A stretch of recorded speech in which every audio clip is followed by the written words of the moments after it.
This 600-year-old painting is one of the most enigmatic works in the history of art.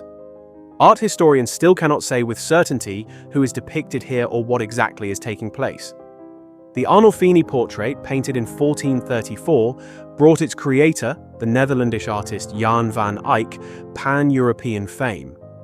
Van Eyck was a recognized master of symbolism, and to this day scholars continue to debate the meanings embedded in almost every detail of the painting. Although the work is known as the Arnolfini portrait, the identity of the couple portrayed remains uncertain. Most likely, they were wealthy members of the burgher class, and the man is generally believed to be Giovanni Arnolfini. Such a person did indeed exist. He was a prosperous merchant from Bruges. In the early 15th century, Bruges was a thriving economic center and the largest trading hub in Northern Europe, while the Arnolfini family was an influential financial dynasty. In 1426, Giovanni married Costanza Trenta, who died several years after their wedding. Van Eyck could not have painted her from life in 1434, as she was already deceased by that time, although he was personally acquainted with Giovanni Arnolfini. This led to the later hypothesis that Giovanni may have commissioned the portrait as a memorial to his late wife, and that her appearance is largely the invention of the artist. We will return later to the idea that the woman in the painting may already be dead, and to the symbols that seem to support this interpretation. Another possible candidate for the male figure also belonged to the Arnolfini family. His name was Giovanni di Arrigo Arnolfini. For a long time, it was believed that the painting depicted his wedding, until it was discovered that his marriage took place in 1447, several years after Van Eyck's death. Yet another theory suggests that the painting portrays the artist himself together with his wife. Indeed, the woman in the painting bears a striking resemblance to Van Eyck's wife, Margaret. Nevertheless, the prevailing view remains that the painting functioned as a kind of visual testimony to the marriage of Giovanni Arnolfini. Several details support this interpretation. Let us look at the mirror hanging on the wall. In it, we can see the reflection of two witnesses to the marriage ceremony. In 15th century Netherlandish practice, such ceremonies could take place outside a church and without a priest. The presence of two witnesses was sufficient. Above the mirror, the artist left an unusual inscription. Jan van Eyck was here, 1434. It is possible that the painter himself acted as one of the witnesses, and that his signature functioned much like a legal signature on a marriage document.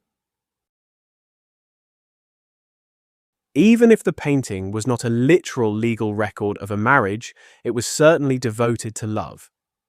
Van Eyck fills the scene with Christian symbols, emphasizing that all human actions unfold under the gaze of God.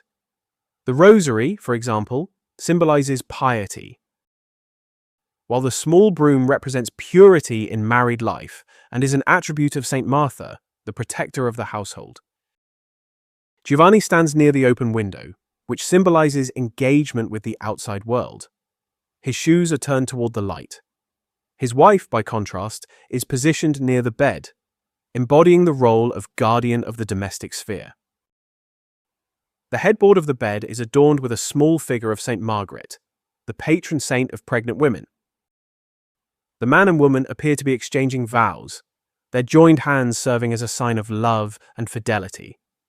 As a symbol of the hoped-for fruitfulness of the union, the bride wears a green dress, a color associated with fertility.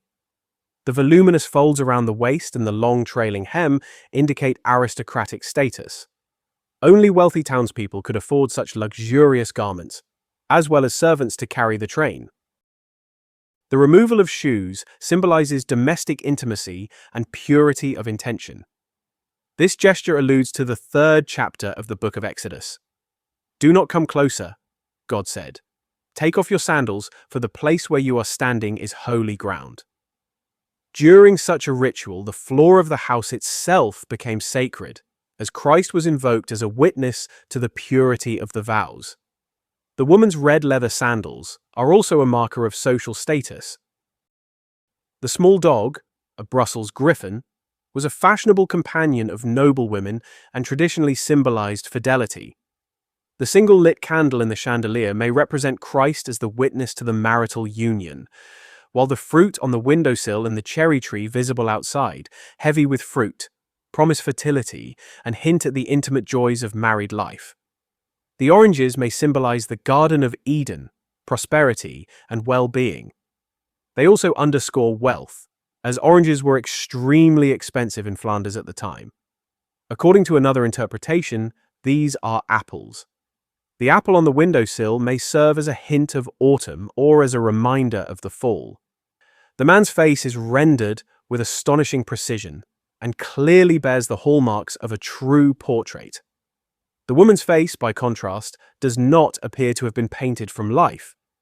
Rather, it seems to represent an idealized archetype that existed in the artist's imagination, rather than before his eyes. One may even note similarities between her features and those of Van Eyck's angels and his depictions of the Virgin Mary. Whether or not it is the same face, the type is unmistakably similar. The woman's prominent belly does not indicate pregnancy, which would never have been emphasized at the time. Instead, it reflects contemporary fashion. In the Renaissance, depictions of pregnant women were considered inappropriate, and women in advanced stages of pregnancy generally remained at home and did not appear in public. The gesture of the woman's hand, which today might be interpreted as a reference to future motherhood, was then a sign of modesty. Women were expected to hold their hands demurely at the waist in public. Moreover, the wives of merchants were expected to serve as a showcase for their husbands, displaying their wealth and status. Not all art historians accept this interpretation. According to another compelling theory, the painting is a posthumous tribute to Giovanni's wife, who is believed to have died either a year before the painting was completed or while work on it was still underway. Once again, attention turns to the mirror. Supporters of this theory argue that the true nature of the painting is revealed in the 10 tiny medallions surrounding it. Each is smaller than a fingernail and depicts scenes from the Passion of Christ, from the agony in the garden to the resurrection. On the man's side are scenes from Christ's life. On the woman's side, scenes following his death. Let's look again at the chandelier. Only one candle is burning, the one above Giovanni's head. The candle above Costanza has burned out. Only a few drops of wax remain, which suggests her death.